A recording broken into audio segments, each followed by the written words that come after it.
आइए अब हम ये देखते हैं कि जो आपने कक्षा 10वीं में जो बातें पढ़ी थी उसके आगे हम लोग उस अवधारणाओं का उपयोग करते हुए सरल रेखा की जो अवधारणा है, जिसका अर्थ ये होता है कि एक सरल रेखा को बीजगणित के रूप में हम किस प्रकार से समझ सकते हैं, उसे समझने के लिए जो एक बहुत ही महत्वपूर्ण अवधारणा है जिसे हम लोग ढाल या स्लोप कहते हैं, उसकी समझ किस प्रकार से हम विकसित कर सकते हैं। एक्स वाई तल पर अगर आप कोई एक रेखा खींचते हैं तो वह रेखा एक्स अक्ष से दो कोण बनाती है जो परस्पर संपूरक होते हैं।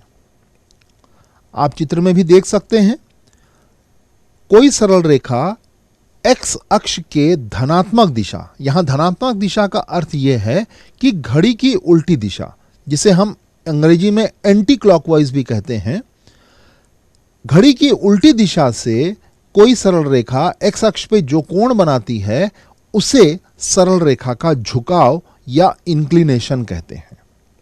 एक सरल रेखा एक्स अक्ष से दो कोण बनाती है। ये कोण परस्पर संपूरक होते हैं।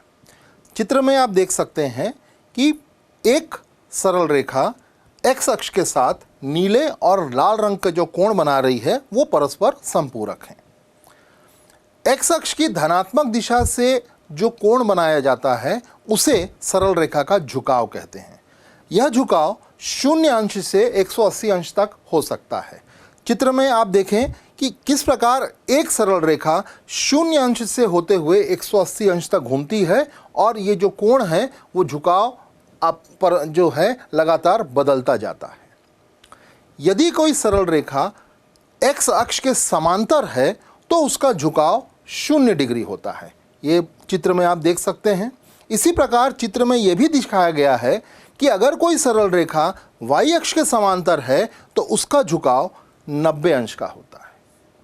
यदि थीटा किसी सरल रेखा का झुकाव है तो tan थीटा उस सरल रेखा का ढाल या प्रवणता होती है, जिसे अंग्रेजी में स्लोप भी कहा जाता है। प्रायः प्रवणता को अंग्रेजी के एम अक्षर से दर्शाया जाता है। आप यह समझ सकते हैं कि यदि किसी रेखा का झुकाव 90 अंश का है तो उसकी ढाल या प्रवणता परिभाषित नहीं हो सकती, क्योंकि tan 90 डिग्री अपरिभाषित होता है।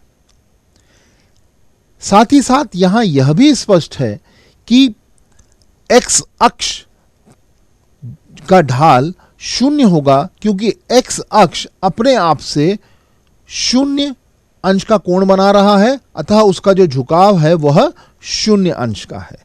इसीलिए हम कह सकते हैं कि एक्स अक्ष का जो ढाल है वो 0 होता है।